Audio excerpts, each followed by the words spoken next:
Greetings and welcome to episode 143 of The Words About Gamescast. Cue applause. Hey, I need a button. Canned laughter. I need a button that replaces the Words About Gamescast logo above our heads with just applaud now.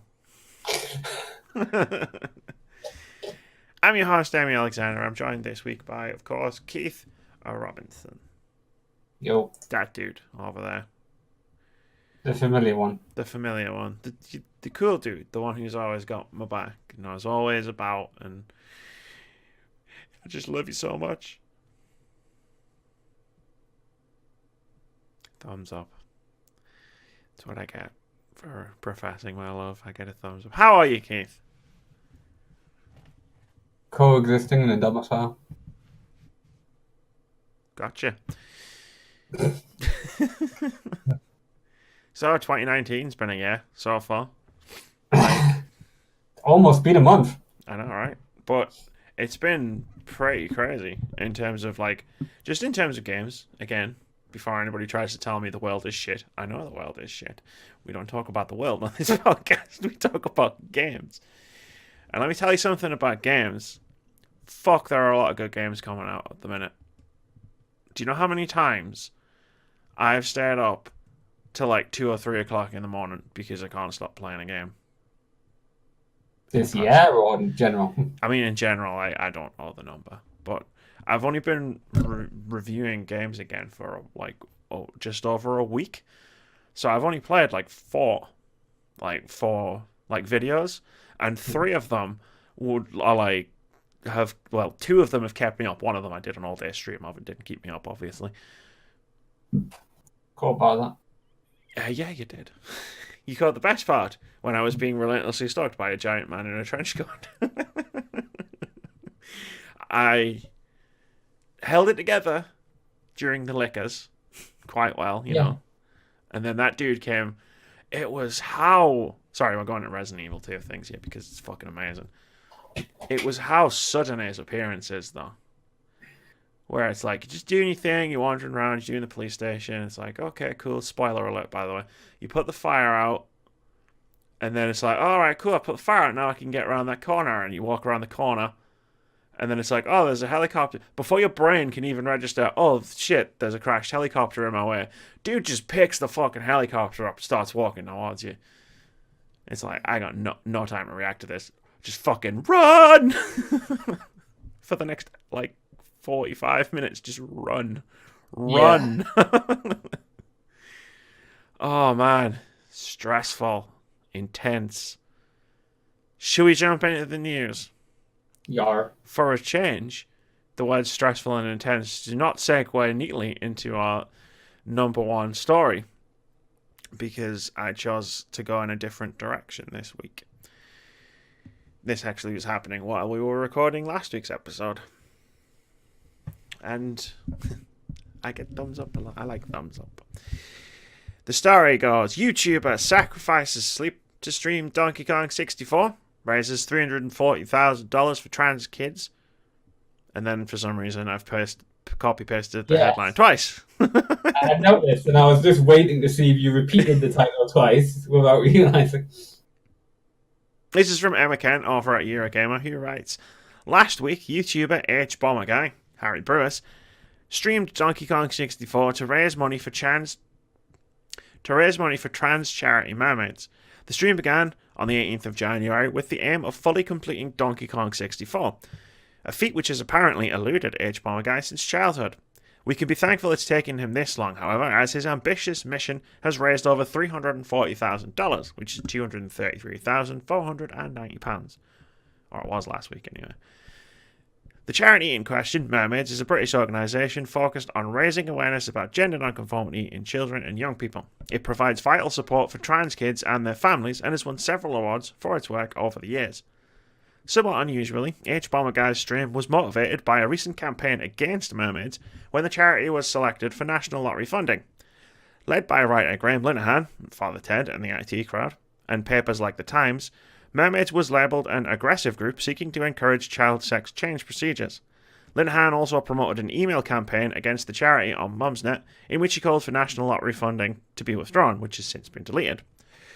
Ultimately, this prompted the National Lottery to undertake a review of the grant, which meant Mermaids lost out on £500,000 worth of funding.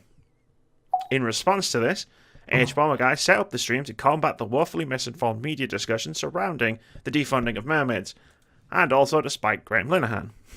Viewers have been using the Twitter hashtag #ThanksGraham to simultaneously mock the writer and promote the charity stream. I'm not going to read that, but it's an epic pun. The stream wasn't a one-person mission, however, as Bomber Guy was joined by a number of famous faces, or rather voices, via Discord. John Romero, co-creator of Doom, popped on for a chat, along with activist Chelsea Manning and even United States Congresswoman Alexandria Ocasio-Cortez. Yes, that was the surprise. Legendary video game composer Grant Kirkhope, who voiced DK in Donkey Kong 64, also dropped by to leave a special voice message. Over the course of the stream, Bomber Guy smashed several previous funding targets, the first of which was a humble $500, and looks set to raise even more in the coming days because this was written last week, and I edited some of it, but clearly did not edit all of it. It's an impressive feat not only in terms of the money and awareness raised for Mermaids, but for the sheer physical endurance of 24 hours charity streaming, which we know a little bit about. The final time was 57 hours, 48 minutes, and 32 seconds. Not exactly a world record, but some toilet and sleep breaks were necessary. We started with a nice one. Every now and again, the bottom falls out of the podcast, and I'm like, I'm sick of starting with the terrible news. And this happened. I am concerned by this because I just have these worrying ideas that you may get, the implications like 63 hours is doable. 63 hours is doable. Dude, even he takes sleep breaks. He just had people on Discord. The stream was running. And he had like a skeleton. I guess he's got a prop skeleton. I don't really watch Bomber Guy. So I'm not 100% sure, but I guess he's got a prop skeleton. It just sat there and stared at the camera while he was asleep and people were talking about stuff. But yeah, I was surprised when John Romero turned up. Because that happened while I was watching the stream. And then like you're on Twitter and people like share or retweeting like the links to this live stream. And then Alexandria Ocasio-Cortez is doing a thing.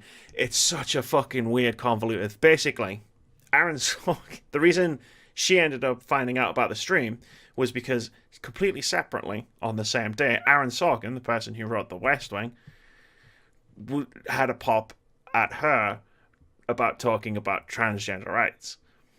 So then she responded, and at the end of this Twitter thread posted the link to the live stream, and then it ended up on the live stream. Like a United States Congresswoman on a Twitch live stream of Donkey Kong 64. Yeah.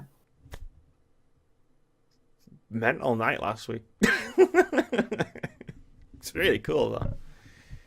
Gaming can sometimes be used for positive things. And not the evil it normally is. Not the evil that we normally talk about. Hold on, let me just scroll down. No, I think we might be evil free. Yeah, to be honest, I looked at this week and said, A, that's kind of short, and B, there's no soul-crushing destruction. It's not like the first one. It's all nice because everyone's been over, like, no one really done anything over Christmas. You glitched out but I'll allow it because you glitched out just as you said soul. There's no soul-crushing evil. And I feel like that's worthy of inclusion in the podcast. I think they're watching us.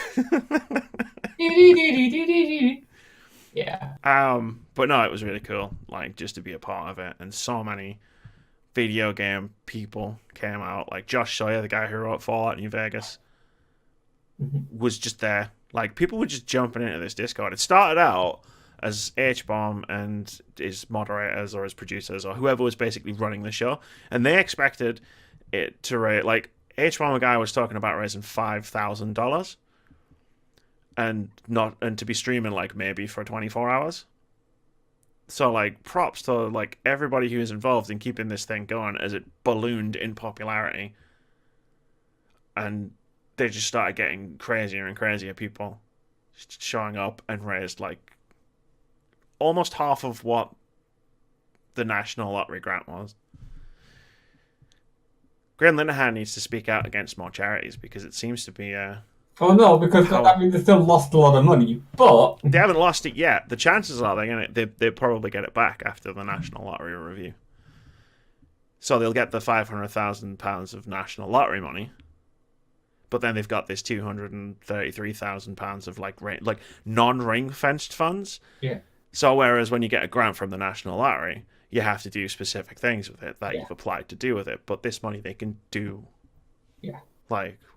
Whatever. Maybe it's not whatever. Reason. Just to speak out for ring fencing, there is a reason why National Lottery goes, no, you can't do that with it, which is why we don't. It's like you can't really ill-advised campaign posters which insult random members of the community on the side of buildings. No, that's what the opposition does. Yeah. All of those things are what the opposition to these things do. I mean, on a personal level, it was just awesome to not. For the big trans news thing to not be some new person hates us song, where you know what I mean? It was just nice that it was this big positive coming together of and because of the way my Twitter is my Twitter timeline is, and the people that I follow, it was such a huge thing, and everybody was tweeting about.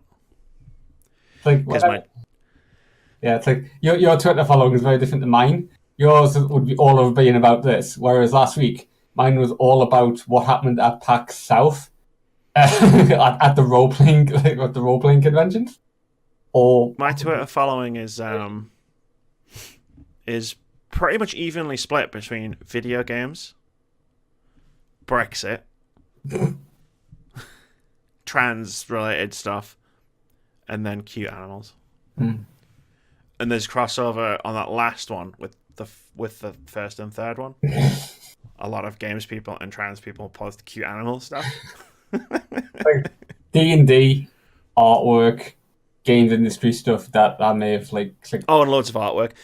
Do you remember that hashtag that was going around? Visible Women, I think it was. Yeah. And it was a ton of artists, and I followed so many. Yeah. And it's paying dividends because I see lots of cool art all over my Twitter timeline. I keep getting Moira Mercy fan art stuck on mine. I think I followed someone who just creates that ship. I don't see the problem with that. Some of them are quite funny. But yeah, no, it hasn't been an evil week. Long may it continue. Maybe 2019 is going to be okay. I'm sorry, but given my discussion about your hair before we started, I have only got now. I'm not okay in my head now. Oh, come on, give me this one. 2019 might be. I've got 2 strands of hair that just will not fucking go. Okay, 2019 may be okay, but I still have I'm not okay my chemical run stuck in my head. Okay, so it's sorted. When we get money to fund this, first I pay myself, then I pay you, then we hire someone to edit videos, and then I get a fucking hairstylist. Those are our 4 biggest concerns as a website right now. Let's move on. Yeah. To video game news. Nintendo reboots Metroid Prime 4, taps Retro Studios to restart project. This is from Michael McGuire over at Polygon, who writes, Nintendo has delayed Metroid Prime 4. Nintendo is rebooting the project and shifting development to Retro Studios, the Metroid Prime series original developer, according to a statement from Shinya Takahashi, Senior Managing Executive Officer at Nintendo. The current development progress has not reached the standards we seek in a sequel to the Metroid Prime series, Takahashi said in a development update video posted to YouTube. Nintendo always strives for the highest quality in our games, and in the development phase we challenge ourselves and confront whether the game is living up to that quality on a daily basis. According to Takahashi, Metroid Prime 4 was not meeting that standard. We have decided to re-examine the development structure itself and change it. Specifically, we have asked the producer, Kensuke Tanabe, to work in trust and collaboration with the studio that developed the original Metroid Prime series, Retro Studios in the United States, and restart development from the beginning. By collaborating and developing with Retro Studios, we believe we can make this game something that will meet our fans' expectations. We did not make this decision lightly. This change will essentially mean restarting development from the beginning, so the completion of the game will be delayed from our initial internal plan. We strongly recognise that this delay will come as a disappointment to the many fans who have been looking forward to the launch of Metroid Prime 4. Yeah, Patrick didn't seem too happy in the group chat when this news broke. Air hugs. I mean, his reaction, I thought, he'd lost prediction because I couldn't already not remember what happened in that video. It was like we filmed that a little bit later ago, but the video only came out like a week ago. You watched 2 weeks the video ago. I was there for this. I have to watch it. I have to edit all these things. Whenever Tom's on a video, I've got to make sure he hasn't said anything that he's going to need me to edit out. Because, that happens from time to time. I mean, this is probably good news. I thought about making some jokes there about what Tom could have said, and I decided not to. No, because then I'll have to edit this video. But this is probably good news. I mean, if the game wasn't living up to standards or expectations, nobody wants a subpar game. Yeah. Do you know what else? Do you know what other game in previous history got through a massive development cycle and then the developers realized it wasn't very good and they restarted it from scratch? Final Fantasy 15? Do you know what other game? Do you know what other game got a long way through development and got restarted from scratch? No, hit me. More relevant to the current gaming landscape, even though it happened in 1997. Resident Evil 2. Woohoo! Yeah, it got. I've been reading about it, obviously, because Resident Evil 2 is in vogue right now. Yeah. So there's articles and shit, and it's Resident Evil 2 was restarted because it wasn't very good. And they restarted. They brought in a new writer and restarted the whole thing, pretty much. They used some assets from the original, but Metroid Prime 4 is probably going to be great when it comes out. I'm probably a bit more comfortable with Retro Studios actually doing the developing since they made the Metroid Prime series in the first place. I mean, at this point, the Metroid series is kind of old, so I don't know how many people will be left at that studio who worked on it, given what the game's development landscape's like. But yeah, I mean, if they feel like they needed to redo it, so it didn't turn out the Metro Football or whatever it was. Oh god, Federation Force, right? Metroid Prime Federation Force on the. I'm just listening to the sound of everyone who watched this video being triggered by the name of that game. Sorry. It's my only superpower. I can remember lots of things about gaming. Yeah.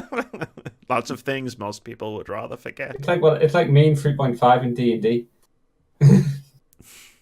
You take 3d6 damage. Spreadsheets and graph paper and a whiteboard and a noteboard with the strings going all over the place. I've got a corkboard now. I don't have a whiteboard. But yeah, no, I mean, it's like a delayed game can't be any worse than what they were probably going to put out. At the end of the day, once you've launched a game, that's it. Yeah. I know you can update and change and this and that and the other, but I don't know if they did that once, but yeah. There are plenty of people who have played No Man's Sky when it first came out and will never go back, even though it's kind of awesome now.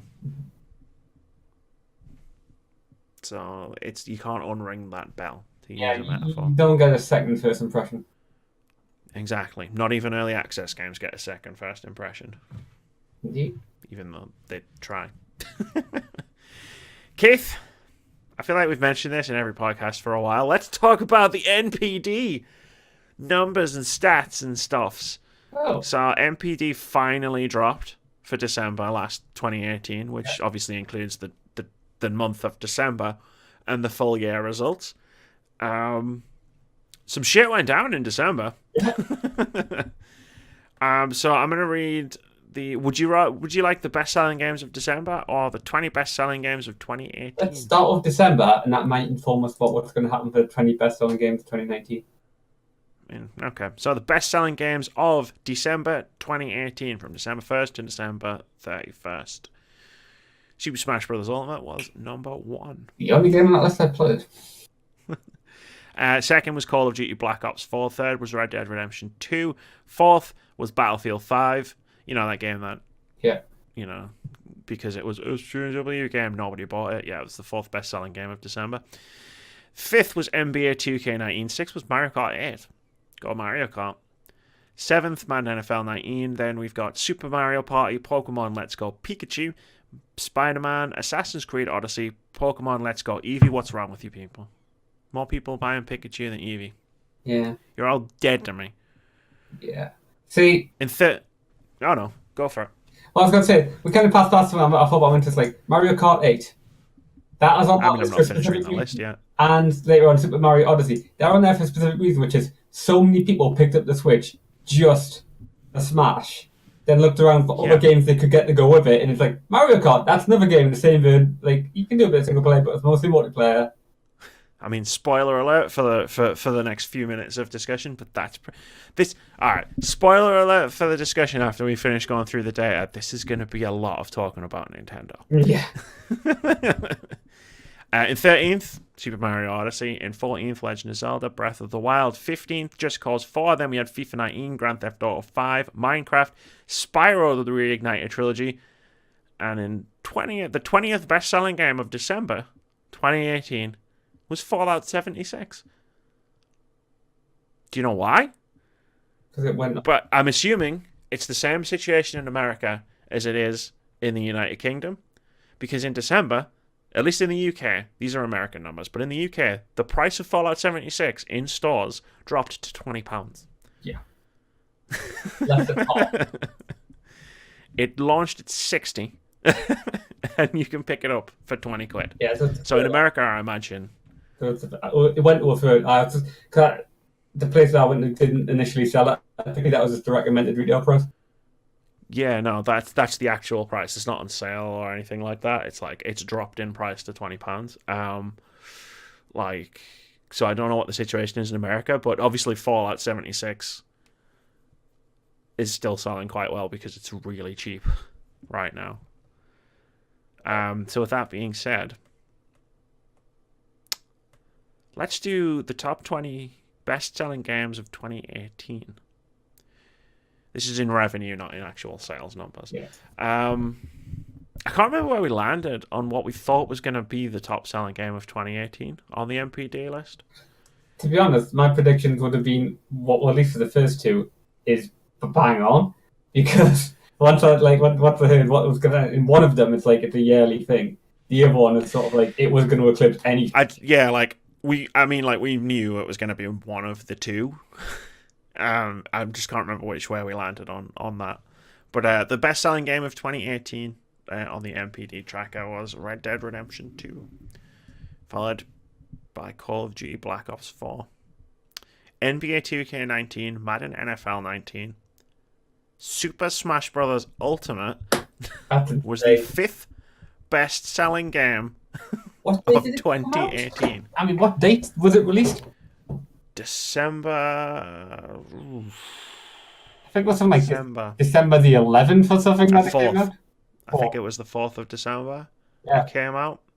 I mean, it was out less than a month, and it was the 5th best-selling game of the year. December the 4th was a Tuesday. It could December 7th. Something else came out on December 4th then, but because it came out on the Friday. Nintendo games still come out on Fridays. Right. Yeah. So it was out 3 and a bit weeks. And that's insane. I know a lot of us were really looking forward to it, but still. Here are the games that outsold. In 6th, Marvel Spider-Man. 7th, Far Cry 5. 8th, God of War 2018. 9th is another one. That was quite a surprise. Monster Hunter World was the 9th best-selling game of 2018. Ahead of Assassin's Creed Odyssey, Grand Theft Auto 5, obviously, Mario Kart 8, FIFA 19, Battlefield 5, Super Mario Odyssey, Call of Duty World War 2, Dragon Ball FighterZ, The Legend of Zelda: Breath of the Wild, Super Mario Party, and Pokemon Let's Go Pikachu. I'm guessing that you feel is gutted about it not being Eevee on that list. as I feel about Tomb Raider not being on that list, because people are wrong about a lot of things. Yeah. And Pikachu versus Eevee, I mean, it's okay for other people to have, different opinions, no matter how wrong those opinions are. Don't king shame. Not even gonna jump into that. So I pulled some stuff from VentureBeat, which I'm gonna read, and then we're gonna talk about. Surprisingly enough, it's all about Nintendo. December was a big month for Nintendo. 7 of the top 20 games are exclusive to Nintendo systems, which is significantly more than any other publisher. Every Nintendo game is benefiting from the Switch's success. Mario Kart 8, for example, finished 2018 as the second best-selling racer ever, behind Mario Kart Wii. Nintendo generated more revenue than any other game publisher for the first time since 2009. That doesn't include in-game spending, though. And then there's a quote from Matt Piscatelli, who puts these things together, which says, Super Smash Bros. Ultimate is the best-selling game of December 2018 and the 5th best-selling game of 2018, despite digital sales not currently being tracked by the NPD group on the Switch. Packaged software launch month dollar sales of Super Smash Bros. Ultimate exceeded those of the previous best in the franchise, Super Smash Bros. Brawl, by over 70%. But Smash isn't just a success by the franchise standards. It's the fastest-selling console-exclusive game ever tracked by the NPD. Quote, Super Smash Bros. Ultimate set a new launch month dollar sales record for a platform exclusive in video game history. It exceeded the launch month dollar sales of 2010's Halo Reach. It outsold a Halo game. It was the best-selling launch exclusive. That's what I mean, right? Yeah, platform exclusive ever. Ever. Ever. Ever. Any thoughts? Well, I mean, I've played it. I haven't played it as much as I have Halo Reach, where I finished the campaign like 5 times on Legendary. Which, if you don't know about Halo's like difficulty systems and stuff, that's a bit of work. But I'd gotten so good playing that game because it's such a brilliant story. Actually, I'm going to stop myself there because I'm just going to end up talking about Halo Reach. So yeah, no, definitely. I mean, it's not. Super Smash Bros. Ultimate is a fucking fantastic game. Sales aren't equal to quality of a game. Obviously, and that's not what we're saying. But fuck me, that is an impressive achievement for a game on a system that's been out for not even 2 years. But here's the fun part. So I didn't actually copy paste this into the document, which is my bad. But the Nintendo Switch also outsold the PlayStation 4 in 2018 by selling a ridiculous amount of units in December because the PlayStation 4 was winning up until Smash Brothers pretty much came out. Yeah. So this is what we're talking about when we talk about the difference between a really great exclusive and a legitimate system seller. Yeah. Super Smash Bros. Ultimate had a significant impact on the number of Nintendo Switches that were sold. Mm-hmm. Like Keith said earlier, there are probably people who are waiting for Smash Bros. To come out before buying a Switch in the first place. There was one specific reason why I got the Switch before Super Smash Bros. Came out, and that was because of things to do with work. I could get it for significantly less by buying it before it came out. So I got Mario Kart and I downloaded Dead Cells, so I actually had something to play on it. I mean, I would have gotten Dead Cells anyway, Mario Kart anyway. But yeah, that's the only reason I got it before December. Yeah. Otherwise, I would have been one of those people. The Switch is selling Wii numbers right now. Yeah. I have played... That console sold a lot. I have played not much of the Switch, but I've played far more of it than I have in the PlayStation in the last year. That's because you're a Neanderthal and you haven't bought God of War and Spider-Man. And the You don't have to buy Spider-Verse did Detroit. kind of make me go, I could buy that. And I was like, wait, no. You know, No. sometimes I feel like people don't take me seriously when I speak. Months, months I've been telling you to buy Spider-Man, and then you go to the cinema and see one fucking movie, and it's like, oh, I could buy Spider-Man. Like, dude, Spider-Man. Wasn't so Sony decided to buy literally put an advert space on just before the film started for Spider-Man. But then I was like, fucking awesome. not the same Peter in the film as it is. It's not, no. No, and the film is not about Peter Parker. It's so Yeah. I can tell from the trailers. I haven't seen it yet, but yeah, Spider-Man and God of War. I mean, there's a reason though that my number 1 in the 3 games of 2018. Not in that order, actually. I had a point, and then I saw, yeah. So the PlayStation 4 is selling record numbers. The Switch is selling record numbers. Xbox is hanging in there, to be fair. Like, it's not like it's having a shit time. It's just like PlayStation and Switch are both like fucking unprecedented successes. And all I can think of, and I know I say this a lot, but all I can think of is all of those articles back in 2012 about how the console industry was dying. Yeah. And games were going to be mostly mobile or on things like the Ouya. Yeah. I'm just thinking of all those people who are like, Nintendo's really out of the console market. It's like one more like games console. It's like failure. Like, what is this thing that you take home and use and on the bus? I mean, this is just crazy. This is insane. All right. All of these people on their face. I feel personally attacked here, but only for the first half of the statement. This is me as well, because I said this when we saw the diagrams that they had for the. Oh, now let's be realistic for a second here. Those patents, as it turns out, the fake patents, the ones that had nothing to do with the Switch, looked ridiculous. If that had been the console, Switch would not be the success that it is today. And Nintendo were probably like one bad console, like one Wii U away from like having to really like take stock and figure out what they were going to do next. Because I remember us discussing if they had another Wii U on their hand, if they would just go to development software. And I remember some people on this podcast saying you wouldn't be too disappointed with that, because that would mean that you would be playing stuff like Super Smash Brothers and stuff on your PlayStation or your Xbox. And instead, I wouldn't.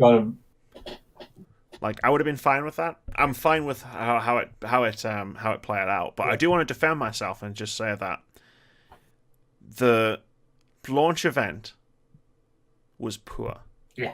The launch lineup and the games that they were talking about bringing out with the console was poor. Yeah. And I criticized both of those things. I always said, and there's video evidence. If you can find it back in the YouTube archives, but please don't. Not because I don't want to be proven wrong, but just because pre-transition, right? But I always said that the idea of having a home console / portable console hybrid was a good idea. Just that the patents that we were seeing were just fucking atrocious. Yeah. They were trash. When we're looking at the launch lineup, I was like, why on earth are they can't launch it with this lineup this early in the year. But it's been proven many times since then. Developers, publishers, game console producers will launch just before the end of the financial year to make things look better, no matter how it hurts their sales. I mean, Zelda being as popular as it was a big factor in that. I mean, they sold more copies of Zelda for the Switch than they managed to sell Switches in that first month. Yeah. Go figure, right?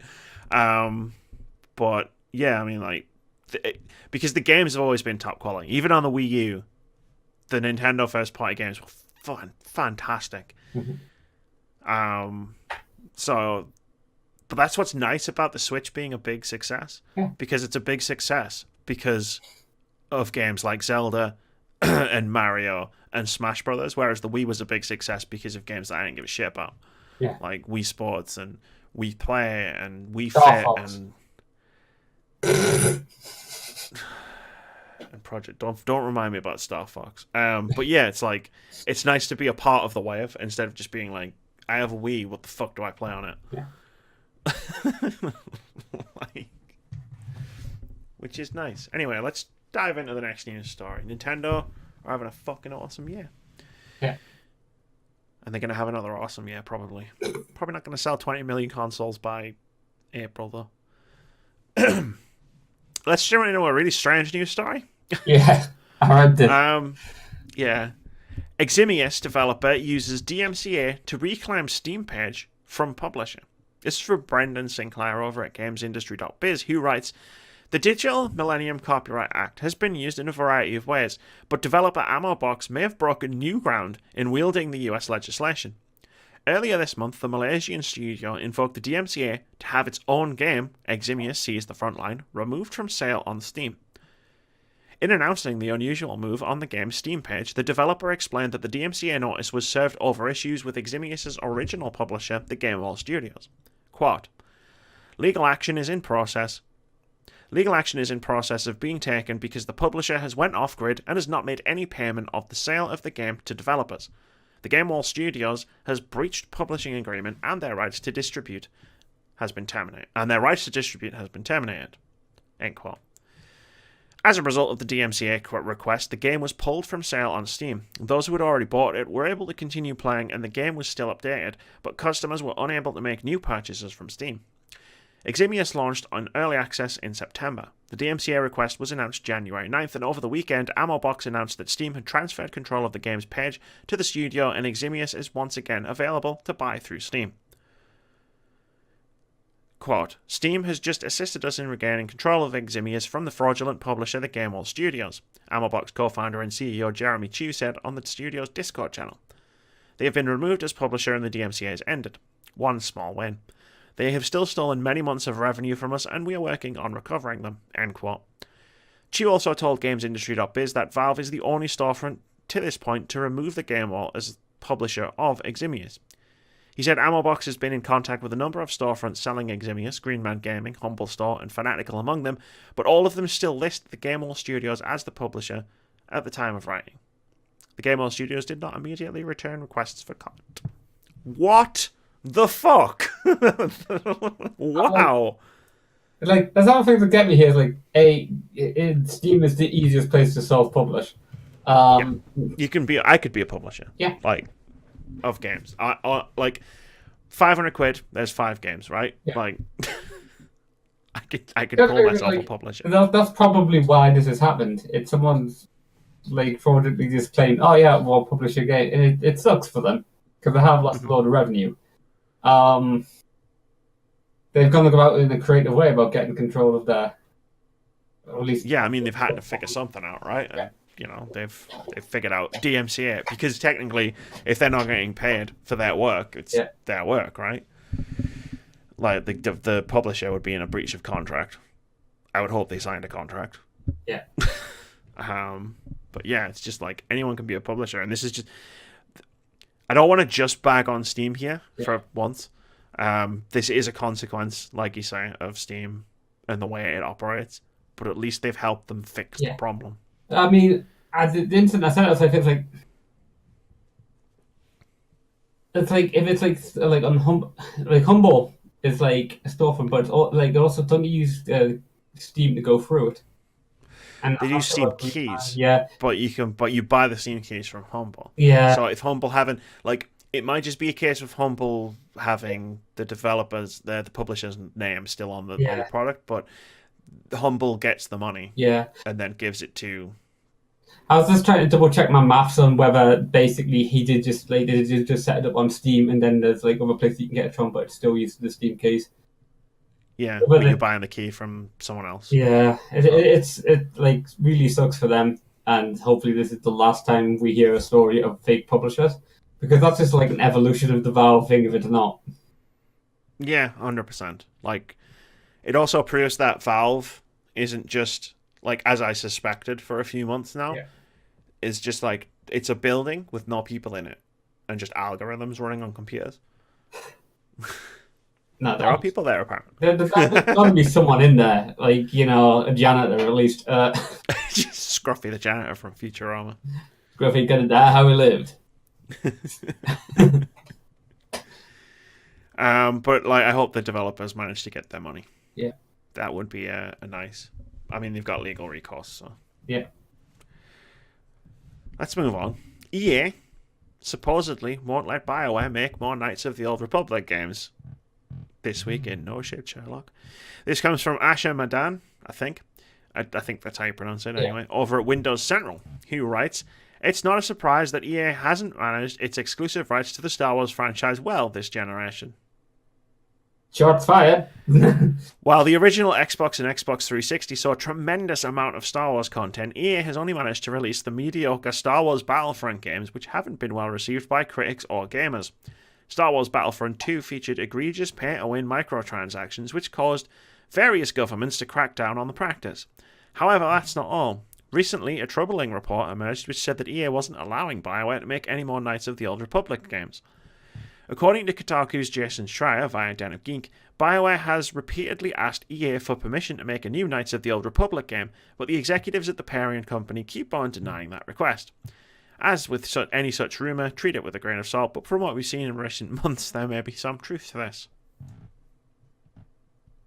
People kept poking me about this. Yeah. And I was just like, yeah, no shit. Yeah. Because they haven't made a new Knights of the Old Republic game, I kind of figured that EA won't let them. Yeah. I mean, I guess it's kind of noteworthy that they've asked. Yeah. They would have to ask. Yeah, and been denied. Rather than just one of those things where EA hasn't gone oh, yeah, why don't you make one of these? Mm-hmm.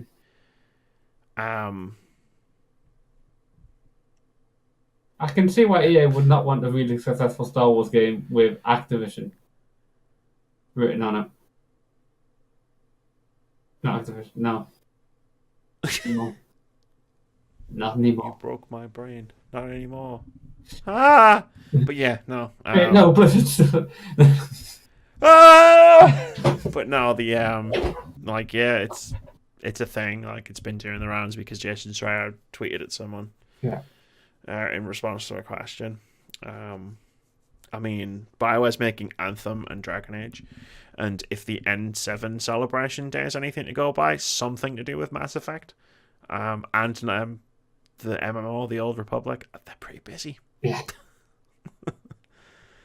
I don't even know who at BioWare would make a Knights of the Old Republic game. That's not to say I wouldn't want one. Yeah.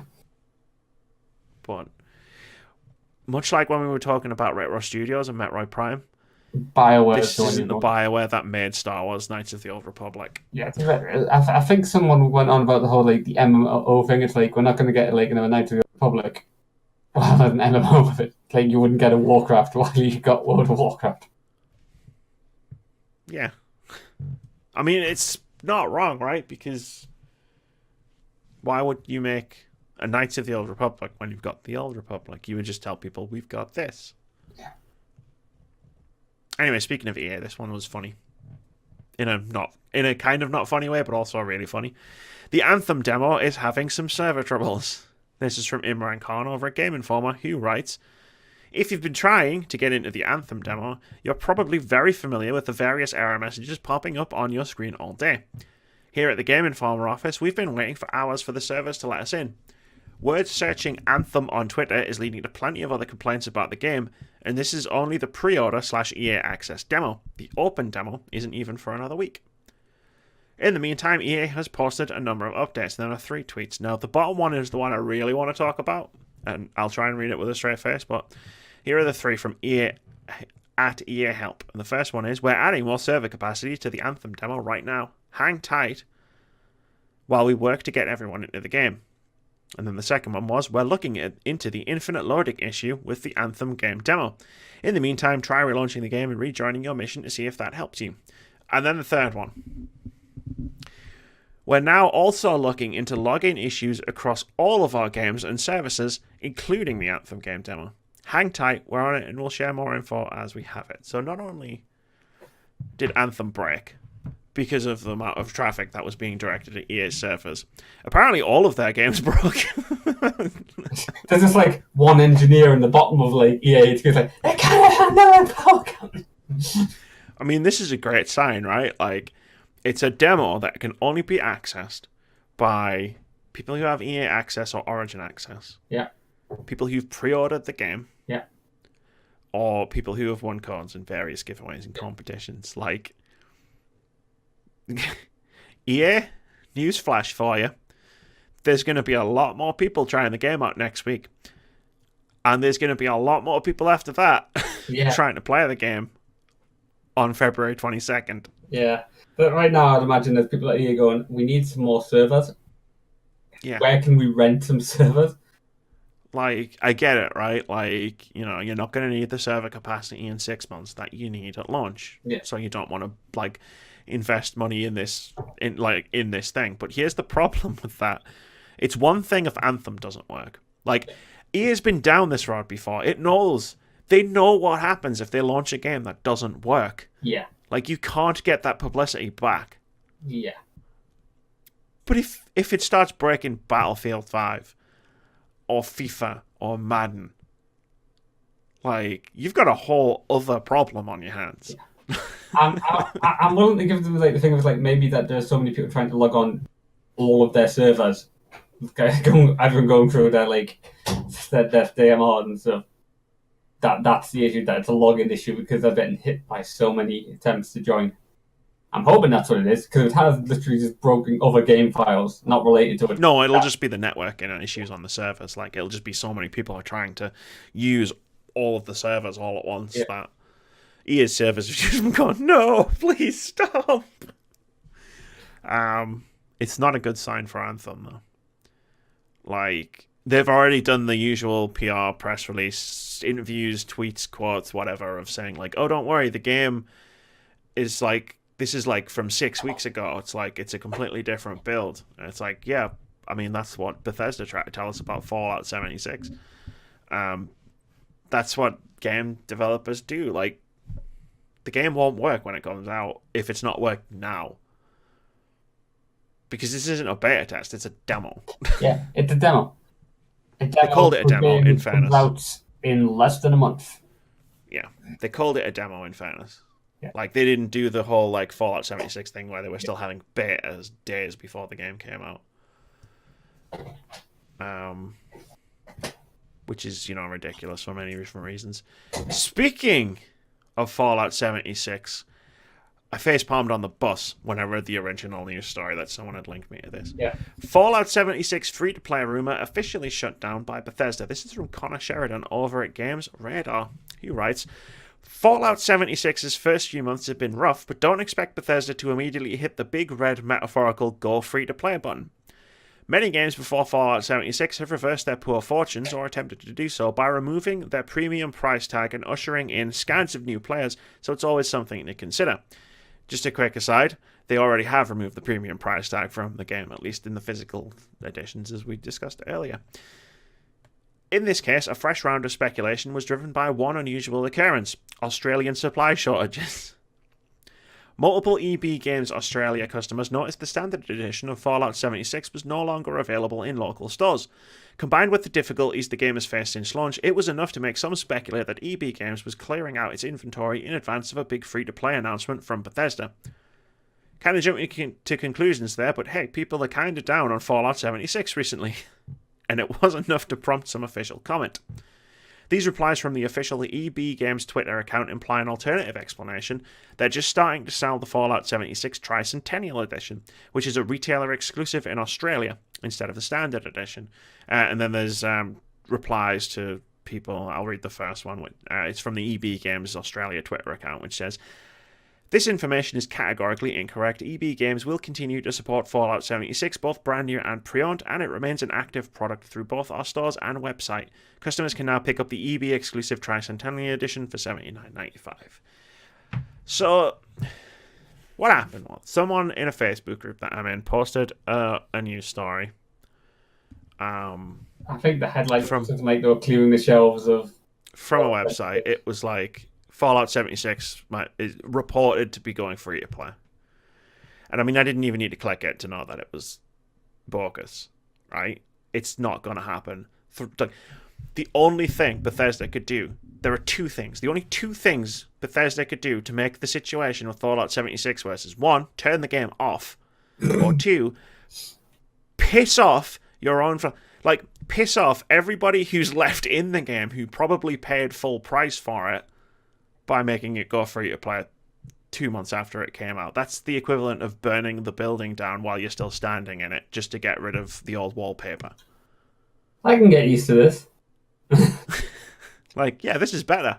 Like, but so I clicked it, and then I was reading through it, this article, and it's like, reports suggest was like the start of the second paragraph. There were no links, or like it didn't point me in any direction of these reports. And then it's like, oh well, you know, this EB place in Australia has ran out of stock. So naturally, I was like, huh, that's weird. So if they're going to recall it to go free to play, surely other places are running out of stock. Nope, no one. Everyone's still got Fallout 76 in stock. And I was really hoping that something like this was going to happen, because I wasn't going to read that news story out. But yes, it's not going free to play. But the problem was, because people were just reading the headline in this Facebook group, there was this discussion going on about oh, this could happen. Oh yeah, this makes sense. Oh yeah, and like, guys, it doesn't make sense.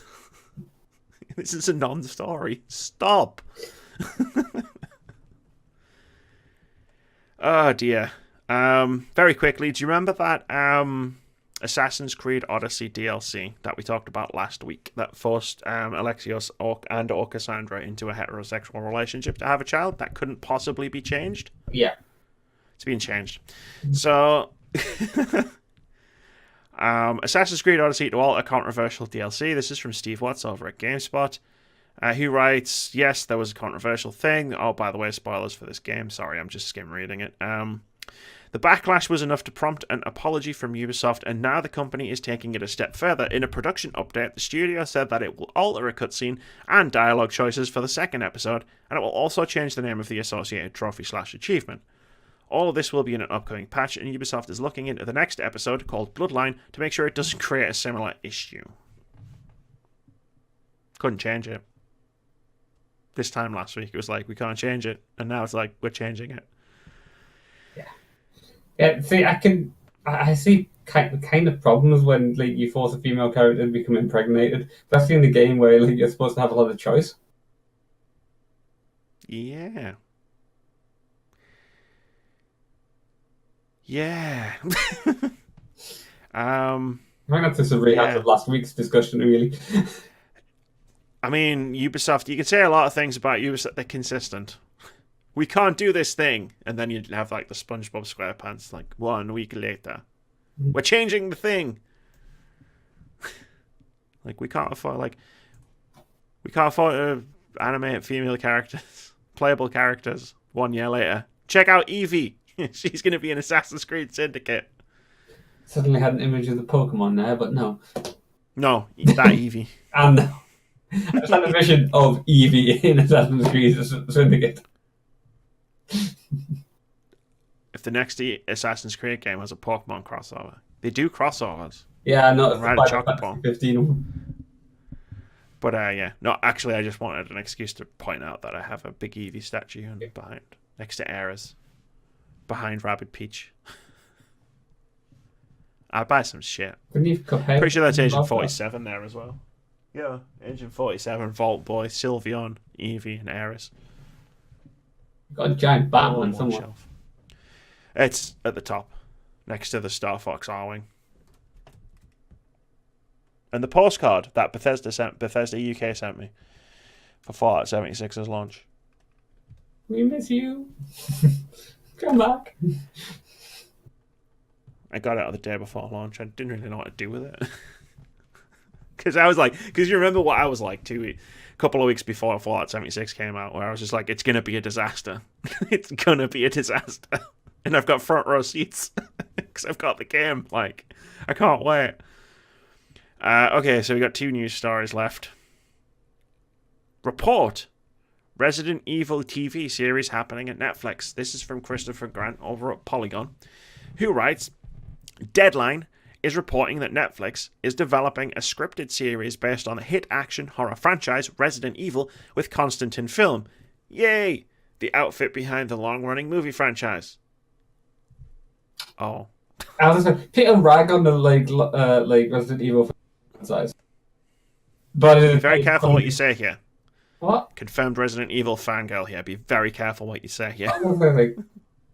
Well, I've seen the first one in like most of what may have been the penultimate one when I was around yours for a charity event. And to be honest, yes, they're nuts and they don't make much sense, these films. But when you look at some of the lore for Resident Evil, it is also it makes no sense. It was the C virus. And then there's this thing called a gravedigger, which is like because they moved some soil out of Raccoon City and it was contaminated, and now we've got an earthworm thing that eats people. Yeah, obviously. What's so difficult to follow about that? Look, right, I know the stories in Resident Evil are batshit crazy and don't make any sense, but the games are good. The movies suck. They just do. They're really fun to watch if you're trying to do Mystery Science Theater 3000 with your best friends the night before you do a 24-hour charity live stream. But to watch, like, if I was going to sit down and watch one myself, like, nah, I couldn't do it myself. Yeah. But I'll read on. Actually, no, I won't. That's just stuff about the potential film reboots that might not be happening. But Resident Evil could make a good Netflix series. Yeah. I feel like the industry is starting to catch up now in that they're starting to abandon films in favor of making TV series, which is what I've been saying for years. Mm-hmm. Because it's like, you're going to try and condense us like 10, 20, 30, 50, 100-hour fucking game into film. Yeah. It's not going to happen. So I was just suddenly remembering I saw like an advert when I was watching the new Discovery of something called Kingdom, which was basically Samurai Japan. Or sorry, like China. And then it's like, oh, this is a zombie TV series. Yeah, man. I think you just watched the trailer, you'll get a kick out of it. I'm currently watching Anime Crimes Division, which I know isn't very long, but yeah, I tend to try and only watch one thing at a time when I'm binging. I've got a lot of anime to catch up on, which is why I have Crunchyroll again. Yeah, I mean, I'm down for it. Like, it depends what they do with it. If they go with the film route, but in a TV show where, like, it's some brand new character who's, like, fucking running around doing fucking acrobatic flying kicks and she's some sort of fucking, like, Matrix-style character, it's like, nah, pass, not interested. If it's actually, like, true to Resident Evil, and, yeah, maybe if they sand off some of the rough edges and simplify the plot line somewhat, then, yeah, I could see it being really, really awesome. As long as at the end of every season, whatever building everyone's standing in explodes, as is the ritual of Resident Evil. Yeah, I'll be happy. I was explaining this to Vicky when I was streaming Resident Evil 2. That it's like, no, the lab will explode. Like, one, because I played this game 21 years ago, and that's what happens at the end of the game. But two, wherever you are, explodes. In Resident Evil 1, the mansion exploded. In Resident Evil 2, the lab exploded. In 3, the whole city exploded. In 4, the island exploded. One of my favourite bits of Resident Evil 4 is when, at the end, Leon catches up with Ashley. Yeah. He's just caught up with him, and he goes, come on, we gotta go, the island's gonna explode. And Ashley's like, wait, what? Yeah, it's Umbrella's shit. We got caught reaction. Just level the place. Yeah. Sometimes with a nuke. In Resident Evil 5, something explodes. The plot. I mean, the plot. You end up in a volcano, but I'm pretty sure something blows up before that. Did they blow up the entire country of Africa? Because that's where they were. I don't think they did, though. It might have just been a boat, I think. In Resident Evil 6, I never finished it, because fuck that. And then in Resident Evil 7, it comes full circle because the house explodes again. Different mansion, but the mansion explodes. Yeah. So, yeah. That's like the only explosion like I would really want to see in a Resident Evil TV show. Unless Nemesis turns up with a rocket launcher. But, which, I mean, how does he know how to use a rocket launcher? Anyway. One day we're going to have this discussion where I'm just like, I have questions about Resident Evil, like really nerdy questions, and one of them is, how the fuck did Nemesis use a rocket launcher? But let's move on to our last news story, Keith. It's a biggie. It's a huge one. It's fantastic. Farming Simulator joins the world of eSports with its own league. This is from Shabana Arif over at IGN, who writes, Giant Software have announced a full-fledged eSports league for Farming Simulator in Europe with a total prize pool of €250,000. The new league will be held in the new Farming Simulator 19 and will feature 10 tournaments across Europe. The events have progressed from bale stacking we saw in last year's Farming Simulator Championship to a competitive 3 versus 3 mode. The €250,000 prize pool will be made up of big prizes for each of the 10 tournaments and €100,000 in prizes at the finals. Quote, competitive farming is something people have enjoyed for years now, but it hasn't been done in esports so far, said Christian Aman, Giant Software CEO and esports division manager. We have lots of esports enthusiasts in our company who can't wait to show the world what farming can be. Yep, I misread that. That farming can indeed be fun and competitive at the same time. We believe in-game farming. Imagine like actual farming competitions. They do them. That's what I imagined. Well, but, I like think properly, it's like sheepdogs and who has the prettiest pig. But oh no, I was thinking like tractors and combine harvester races, but like proper stereotypical as well. So you're like, the farmer stereotype. Yeah. Just yeah. Sorry, it's what I imagined. We believe we have found the right mix of real farming and fun-to-play game elements to ensure everyone will find it entertaining, end quote. Farming Simulator 19 launched at the end of last year for PC, PS4, and Xbox One. The title sold 1 million copies in 10 days, and the newly announced league has already secured a number of sponsors, including Logitech and Intel. Now, say what you want about this, right? But of everything that I've talked about on this podcast today, yeah, all of the different news stories and happenings and cultural goings on, there was only one thing that people who are, I would go as far as to say, like, quite casual gamers, like, they have games consoles, they chat to me about games because they know I'm a YouTuber / Twitch streamer. When they see something, they'll talk to me about it. There was only one thing out of everything that I've read that they talked to me about. And it was the fact that there was going to be a farming simulator esports. So say what you want about this, but people noticed. I mean, I didn't, but then I'm on my own little world. Yeah, you're the Nintendo of the Words About Games group. I'm just going to sit over here and play 4K games. You just dance to your own tune. It's like a theremin. There's just like someone playing a theremin in the background while the rest of these are like military beats. So it's like you're playing like Black Ops or something, and I'm just in the background going. Yeah, pretty much, yeah. I mean, I just meant in terms of gaming news and stuff, but yeah, sure, let's go with that too. I mean, cool, man. Like, esports is exploding in popularity, so like, good on like the guys at Farming Simulator if they think they can get a slice of the pie. I mean, no offense to the developer or the game or the community around it, but I'll probably not be watching it. No. But cool, man. Like, there's a community out there for it. Like, 1 million copies in 10 days. Like, a lot of games don't sell that. Like, I'm willing to bet that some of your favorite games, not you, I mean everybody out there, that some of your favorite games have never sold 1 million copies. I just find it funny that people kind of use Farming Simulator as a punchline when it's actually, like, really popular. It's a big game. Like, I mean, it's not Smash Brothers Ultimate or Red Dead Redemption 2, but it's a big game. Yeah.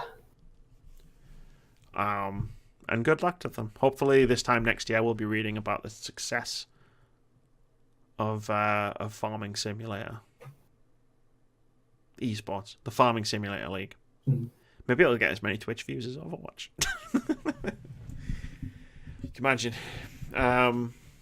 Yeah, I think that's going to do it for episode 143 of the Words About Gamescast. I have no idea if it's ran short or long. I know we had a couple of big tangents in the middle, but there wasn't really that much to talk about. Yeah. For once. For once. Yeah. Good stuff. No mega evil news stories.